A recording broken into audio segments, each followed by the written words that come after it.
Hi guys, good morning. So, panigabong video na naman tungkol sa Maya.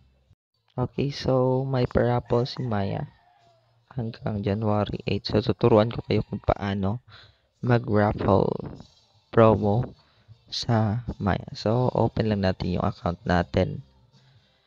Okay. Pag open nyo sa Maya, click nyo yung raffle promo. So ayan o, nakasali ako raffle promo. Yan. X lang natin. Okay, may raffle promo dyan. Okay, then pupunta tayo dito. Tatlong raffle promo. We have AirPods Pro, iPhone 16 Pro Max, trip to Japan. Pag nanalo tayo, click lang natin isa-isa. Add one raffle entry. Yan. Then back to page. Enter now. Click enter now sa iPhone 16. Add raffle entry.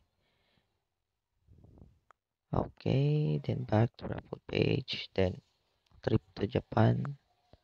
Add raffle entry. Isa-isa lang yun guys, piso. Pero may cashback naman.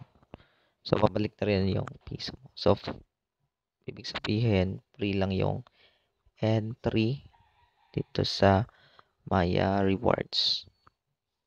Yan, sa Maya Rewards.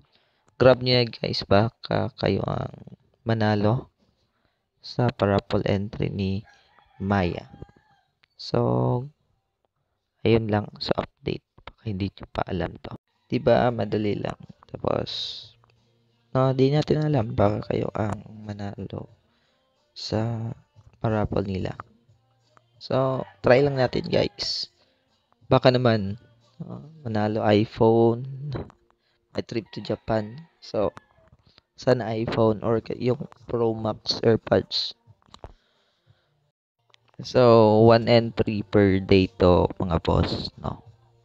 1 entry per day. Kailangan nyo open yung Maya. So, connect nyo lang. Tapos, yun na. Wala namang mawawala pag subukan nyo, diba? So, ayun lang. Thank you, everyone. Then, Happy New Year.